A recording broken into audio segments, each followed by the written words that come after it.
Hi guys, I'm Anna Yudin. I'm a doctor of clinical psychology and a fiction author, and today we're going to be doing a little bit of a deep dive into triangulation.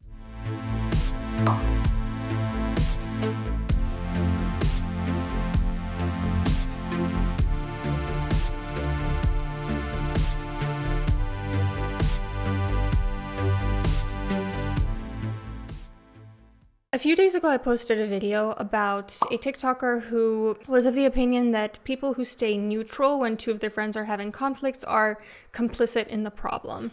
And something that I completely forgot to touch on in that video was the concept of triangulation. What is triangulation? If you think about the relationships between three people, it's kind of like a triangle. You have point A, point B, and point C. Triangulation is an interpersonal pattern that can consist of a few different things. One thing is person A uses person B as a proxy for communicating indirectly with person C, or alternatively manipulating person B, getting person B closer to them. You can have person A driving distance between persons B and C, or you can have person A creating greater closeness with person B, or you can have person A using person B to create greater closeness with person C.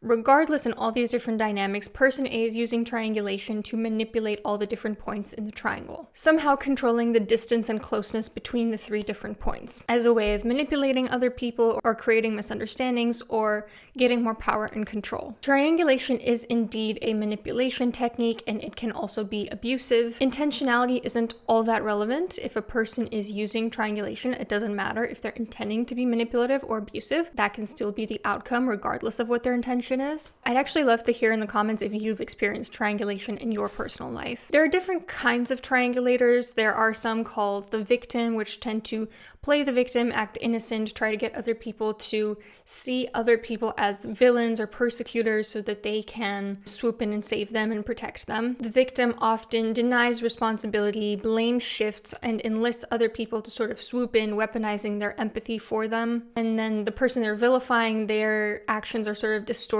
through the lens of this person is persecuting me. Rescuers tend to want to save other people from themselves. They tend to be codependent, they don't understand boundaries between people, they think other people can't make decisions on their own, and they enlist other people for controlling the lives of others. And persecutors, they tend to just devalue other people, and they enlist other people to isolate that person. There are a few common dynamics where triangulation can come in.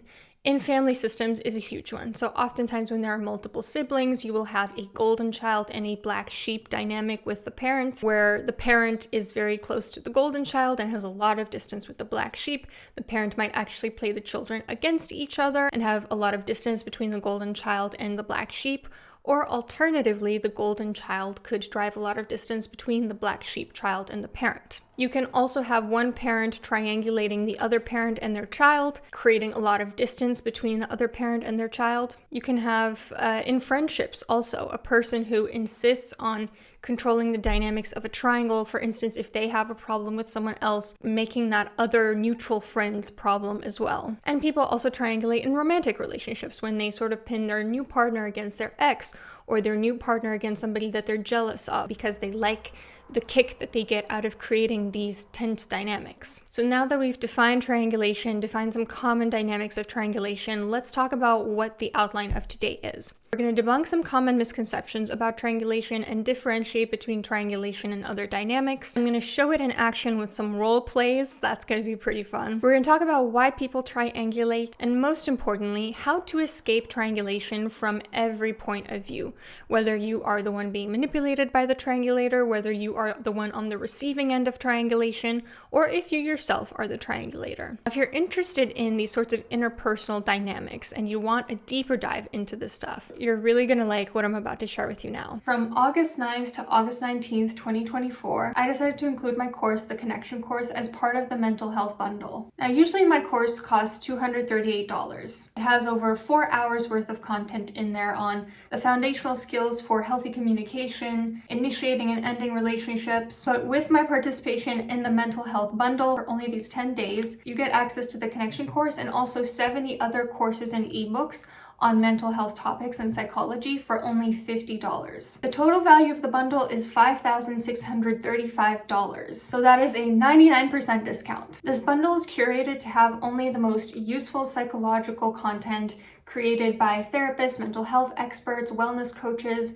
It includes tools on how to conquer anxiety and depression, release stress and trauma, build self-esteem and self-love, foster happiness and resilience, learn the habits that lead to a healthier lifestyle, develop a positive and proactive mindset, and kickstart your healing and personal growth journey. You have courses on emotion regulation, building boundaries, anxiety relief, resilience, productivity, self-love, confidence, sleep, nervous system regulation, breathwork, depression, self-esteem, and many more. So you get over 70 of these resources for just $50 up until August 19th at midnight in New York City. After that, the connection course and all the other content in the bundle goes back to its original price, and I promise you the course will quite literally never be cheaper than this. I'm really excited to have the connection course as part of this basically like database and abundant reservoir of psychoeducation, because I understand that the cost of healthcare is out of control. The ability to access information can be very tricky. So I really hope that this targets people at both the prevention and the intervention stage. So if you've ever been interested in the connection course and all the relationship skills that I have in there, and or if you're interested in the other courses in the bundle, use the link from the description box and in the pinned comment. Now back to the video. So back to the topic of triangulation, let's talk about debunking some common misconceptions.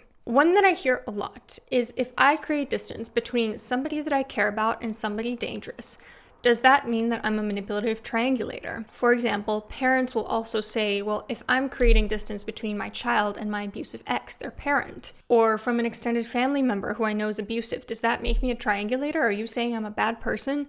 Not at all. Protecting someone for whom you are responsible is something to be praised. That is a good thing, and that is not triangulation. Simply putting distance between two people is not automatically triangulation. Let's go back to the definition of triangulation. If you are not using the person you're trying to protect as a way to communicate with the abuser, as it were, or to create misunderstandings, or to gain power and control over the life of someone for whom you're not responsible, or to get something you want from somebody else, then that's not triangulation. There are plenty of situations in which it's healthy and even recommended to create distance between two people, especially if one of the people involved is someone for whom you are responsible, who you're trying to protect and keep safe. Let's say that you're trying to protect your child from their abusive grandmother. The way that would look would be, for instance, when their grandmother asks, hey, can I spend time with my grandchild this weekend?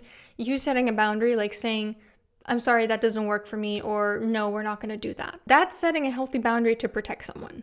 Versus triangulation would look like maybe letting the child go to their grandma's house, but before you take them there, sort of prepping them with all the things that their grandmother does wrong, criticizing them to sort of get them in the headspace that my grandma's such a terrible person, even if she's not, so that you can disrupt the relationship between the two. If you want to protect someone and you want to create distance between them and another person, as that person's caregiver, you have a right to do so. What you can't do is allow those two people to have a relationship and to try to control the quality of the relationship that they have with each other.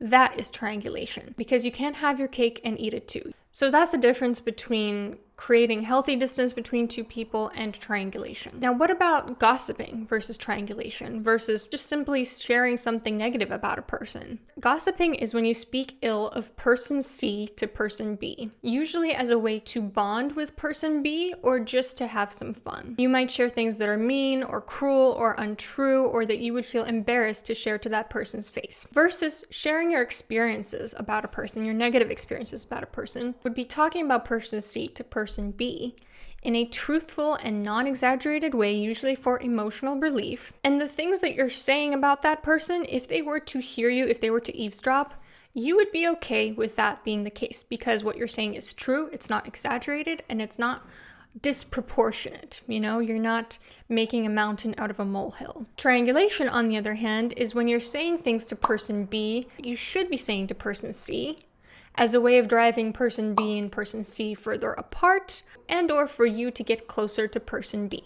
Or it could involve gossiping to person B about person C, saying untruths or half-truths, distortions, things you would feel embarrassed to say to person C's face because they could be easily debunked if that person were there to defend themselves. So as you can see, some forms of gossip can absolutely be triangulation. And I think we've all been on the receiving end of somebody gossiping in a way that created distance between us and others. Now that we got some of those common misconceptions out of the way, let's look at some role plays.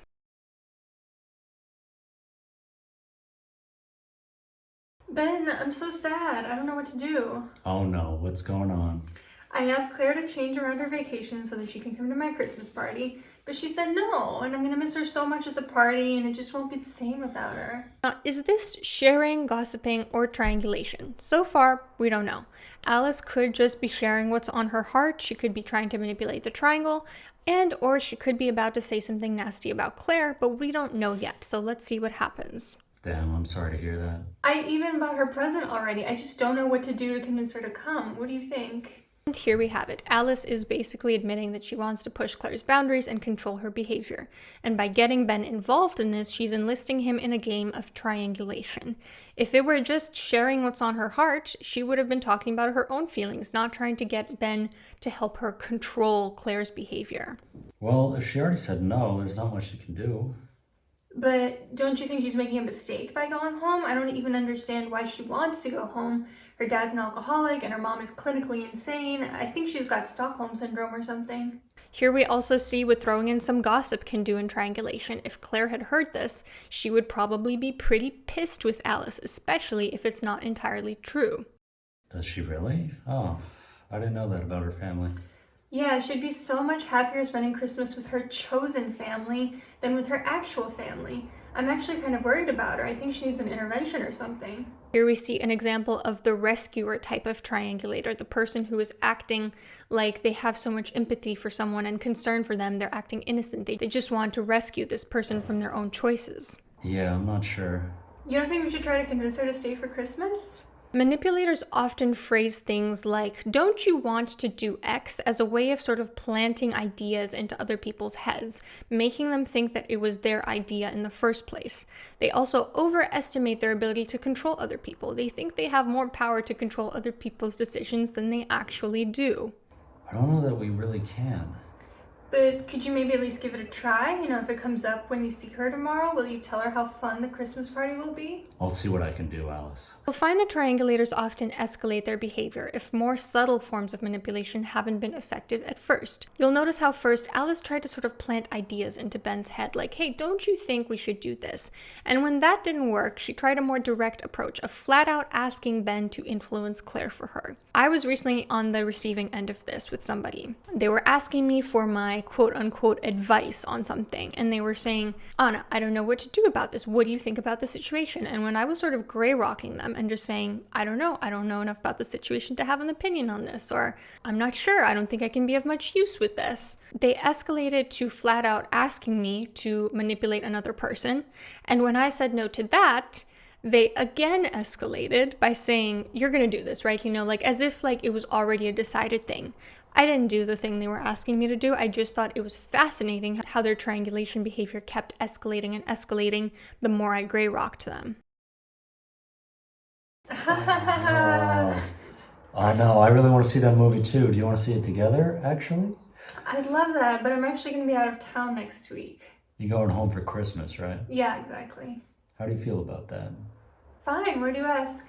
Oh, no reason. I was just wondering if you get along with your family, because I know the holidays can be stressful. Now Ben is getting involved in Claire's choices and being backhanded due to Alice's involvement. Now, whether Ben is a manipulative person or a good or bad person, I'm not sure. Sometimes people who are good people become pawns in a triangulation game. Yeah, I mean, who doesn't sometimes fight with their family? Some more than others, I suppose. I did have a really big blowout with my parents last week. Did you really? What happened? You know, I don't think I really want to get into it right now. I understand. Well, if you ever want to talk about it, I'm here for you. But if you're not feeling like going home for Christmas, you're always welcome at the party. Now, Ben isn't a manipulative person, so what he's saying just sounds supportive here. But he is in fact meddling in Claire's choices and trying to influence her because of what Alice told him. And the consequence of that is that Alice is playing the puppeteer in the triangle, influencing other people's choices behind the scenes.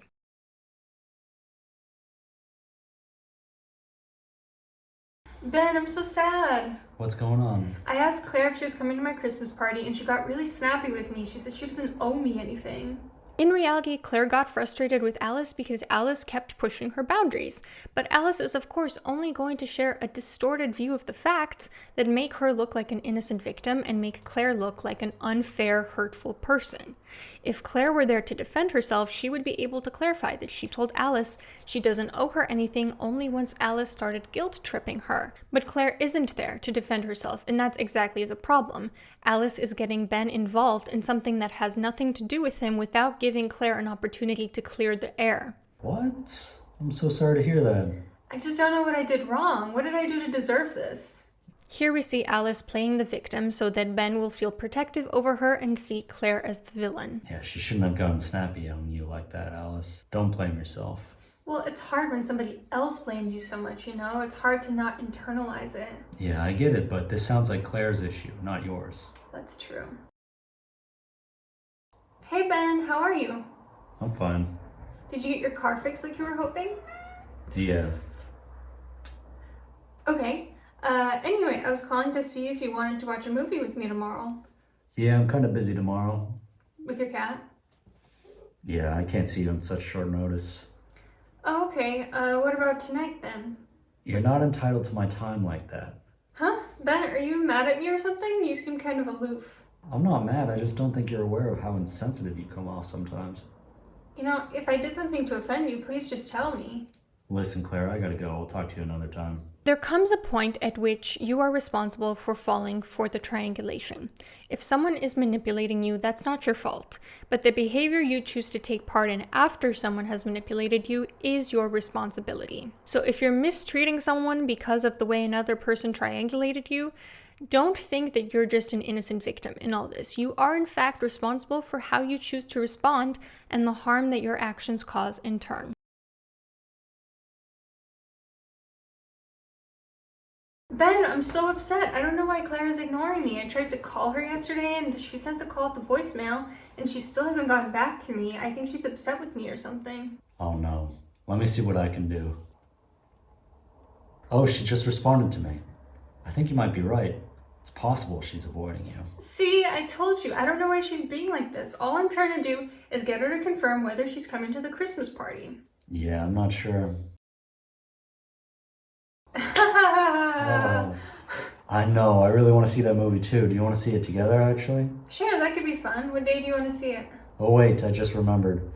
Alice wanted to watch it too. How about all three of us go see it tomorrow? Oh, tomorrow? I don't know. What's wrong? Did you and Alice have a fight? Now, Ben knows that Claire is avoiding Alice. By pretending not to know this, he's falling right into the triangulation trap. He could have just been transparent and asked Claire for her side of the story first, but instead he believed Alice's story at face value simply because it was the first thing he heard. This is called primacy effect. We're more likely to believe the first thing we hear, and then we use confirmation bias to reinforce that initial belief. When someone is telling you their side of the story, your reaction should be to hear the other side too, not to just blindly believe them. Only in dire exceptions, like situations where it's unlikely that someone would lie and not believing them would result in serious harm, like re-traumatization, such as not believing them when they tell you that they were abused. No, we didn't have a fight. It's just that she won't get off my back about this Christmas party. She's been super intense and I just need some space. Well, I think it's kind of normal of her to want to know how many people are coming to Christmas. I already told her no 6 times though. That might not have been as clear to her as you think it is. I think you should call her and clear the air. By meddling in this, Ben is interfering with how Claire is trying to set boundaries with Alice. He clearly still believes what Alice said because she got in the first word. If he could acknowledge that he doesn't understand the situation because he wasn't there and it doesn't involve him, he might be able to understand that Alice is actually behaving super entitled and controlling and have the decency to stay out of it. I hope you enjoyed those role plays. Moving on to why do people triangulate? In large part, it's because triangulators have difficulties with direct assertive communication. They're usually quite passive-aggressive in their communication style, where they will pretend that everything's okay to a person's face, and then as soon as that person's back is turned, they reveal a lot of pent-up aggression and resentment. If they were able to simply directly communicate to that person they wouldn't need to go through other people in direct routes of communication to try to control the situation. And so a lot of triangulators' problems can be solved with things like assertiveness training, getting themselves to communicate more directly with other people. Or other times, triangulators do what they do because direct communication has failed, and they still feel entitled to getting what they want from this person or to controlling the outcome, and they're willing to behave in manipulative ways and play games with people. They have no qualms about it, so they try. Also, a huge component of triangulation is that it can be a learned behavior, like anything. Oftentimes, it's something that is rewarded or reinforced by family members in early childhood and adulthood as well. When the triangulator has done this behavior in the past, family members have not only tolerated it, but rewarded it. They've played into it, sending this person the message that what you're doing is okay, and actually what you're doing is going to get you what you want, so keep doing it. And often in these families, there's a ton of enmeshment and codependency. Enmeshment is when there are almost no boundaries between family members. People don't understand where their life and their choices end and another person's start. They think that they are responsible for other people's choices, and they think that they have the power to control those other people's choices, usually as a way to save them from themselves. They struggle with the idea that people are allowed to make their own decisions and to make mistakes, and that you can, in fact, allow somebody to make mistakes and learn from it, that you need to swoop in and save them before they make that mistake. And that's also what codependency is, when you see somebody else struggling and you want to take away their suffering without realizing that you don't have the power to do that. Only they have the power to make those decisions for themselves. But when you have a system consisting of enmeshment and codependency, you have family members that get involved in each other's business in intrusive and unhealthy ways due to poor boundaries. So why people triangulate is usually a combination of these factors. It's because they struggle to communicate directly with people, they are manipulative, and their behaviors get reinforced by other people. How can we respond to triangulation? Starting first as Ben in the role play, as the person who is being used as a pawn by the triangulator. When someone is repeatedly getting you involved in the middle of a conflict that doesn't concern you, they are responsible for the initial manipulation, but you are in fact responsible for how you respond to that. So in this situation, it's okay for Ben to support Alice emotionally if she has problems with Claire and Ben's not close with Claire. But if he has a relationship with both, then Alice chronically leaning on Ben about her relationship with Claire is problematic. Alice shouldn't be driving distance between Ben and his friendship with Claire. She should be venting to somebody who is a little bit removed from the situation, like maybe a therapist, a friend from another group, a family member who's not friends with this person. Why do you think therapists avoid taking on two clients who know each other? Exactly for triangulation purposes. They don't want to form these biases that are going to create distance or closeness between different people in this triangle. And the more times it happens that Alice leans on Ben to vent about Claire when Ben also has a relationship with Claire, the more of a red flag that should be. One time happens. Sometimes a person is really overwhelmed, that person is there, and they just decide to vent to them. 2 times maybe happens. But once a pattern is established, make no mistake, Alice is taking part in this behavior because Ben has rewarded it. She has learned that it is effective to get her desires met in this way. Ben has played into it in some way. And Ben needs to nip it in the bud as soon as possible. So how do you do that if you're Ben in this situation? If you're Ben, anytime that Alice brings up Claire, gray rock. Gray rock means be flat, neutral, uninteresting, like a gray rock. Say something as uninteresting and neutral as possible to her that won't reinforce this behavior, like, I see. Oh wow, I'm sorry to hear that. I don't know enough about the situation to have an opinion on it. I haven't heard Claire's reasons for doing this, so I can't really comment on them. Chances are the triangulator is not going to accept that. They're going to keep escalating the behavior. When that happens, you need to set a boundary that you will not be involved in this. That can sound like saying, I'd rather not get in the middle of this. Hey Alice, it seems like you have a lot of frustration towards Claire. Have you tried telling her these things directly? Because I worry that telling me isn't very productive. Because I'm friends with both of you, this conversation is making me a bit uncomfortable. Can we talk about something else? I noticed we've been spending a lot of time talking about Claire, and I don't think it's healthy for anyone involved. In the future, I'd rather not talk about this. There are just some ways that you can say it. Obviously, tailor it to how you speak. And then please proceed as if you never heard this unsolicited information in the first place. Don't let your relationship with Claire be affected in the slightest by what Alice said to you. Don't bring up what Alice said to Claire. Just stay out of it. It doesn't concern you. And anytime Alice pushes your boundary, reinforce your boundary and redirect her to another subject. What about if you're Claire? What do you do if somebody is getting involved in your other relationships as a way of getting through to you by using a proxy? You're probably going to need to set boundaries, but the person you're going to need to initially set boundaries with is the person being used as a pawn, Ben, in this situation. So you would say things like, I'd rather not talk about this. This is between me and Alice. Can we talk about something else? I don't think it's okay that Alice got you involved in something that doesn't really concern you. At some point, you might also need to set boundaries with the person doing the triangulating, Alice. This is exactly what I told somebody who's trying to triangulate me recently. I told them, if this person has an issue with me or if this person feels this way, I expect them to tell me directly. Until then, I will operate as if they have no issue with me. Also, because how can you know that this person is telling you the truth? They could have misunderstood or distorted what the other person was communicating to them, or they could be just lying for shits and gigs. Maybe they are the triangulator. We're not playing telephone here.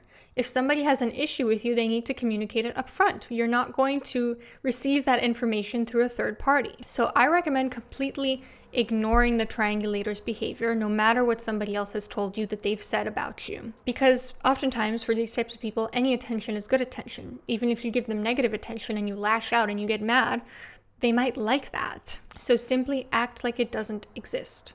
Act like nothing that you've heard they said about you is true, unless you've heard it from their own lips. Take the high road. Don't start triangulating right back and stoop to their level. And when you do this, it's going to become very apparent to the person being used as a pawn that you are a much more emotionally mature person because you're not willing to play the same games. And who's the problem in the situation becomes a lot clearer. Now, when you're face to face with the person trying to triangulate you, if an appropriate opportunity arises, you can confront them. If they start to take these little jabs at you that suggest there's still built up resentment that they're not getting rid of because the triangulation didn't work. Then you can say, hey, Alice, I've been hearing from third parties that you're upset with me. Is there an issue that you think we need to talk about?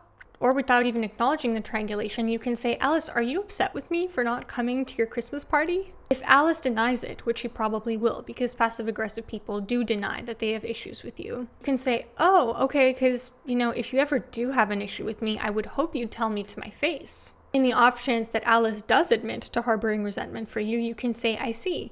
The thing is, you've gotten other people that I care about involved in an issue that doesn't really concern them. And that doesn't feel like a very good way of communicating with each other. So in the future, I do expect you to tell me directly if you have an issue with me rather than going through a third party. I would avoid using terms like triangulation or manipulation or emotional abuse because triangulators are very likely to feel shame if you use those words. And when they feel shame, they're going to try to flip it on you, framing you as the villain, projecting, maybe even accusing you of triangulating instead. So you are being mature by saying, hey, I expect you to communicate with me like an adult, but you're also not aggravating the situation. Look, the truth is that you may lose people in the process. You have to understand that the people falling in the triangulator's traps are responsible for their own actions. If they fall for the triangulation and they themselves become manipulative, start to distance themselves from you, that could be very hard for you to accept, but make no mistake, they too need to understand this kind of behavior will not be tolerated. And in the end, the truth comes out. So I've been triangulated in the past, and triangulators start to play these games with everyone as time goes on, and by the end of 10 years, they don't have a lot of people left. The people who have self-awareness start to catch on, and the ones that don't, well, you might feel some grief over losing them, but honestly, this is something you needed to know about them because they probably were never going to be there for you in the way that you needed. Now, what about if you're Alice? If you are the one who you're listening to this video and you're thinking, damn, maybe I'm a little bit of a triangulator. I think first things first, you need to understand why you're doing this. What is the reason that you are triangulating people over? So you really need to get down and dirty with journaling, reflecting on this. I have a ton of journaling prompts in the personal growth journal. That could be a good starting point if you're not sure where to start. You also need to start notice when you're doing this. Catch yourself in the early stages when you notice that impulse to triangulate people. Also understand why you should stop. Hopefully by now in the video, you understand that it's manipulative. I imagine you don't want to be a manipulative person. You will eventually get exposed.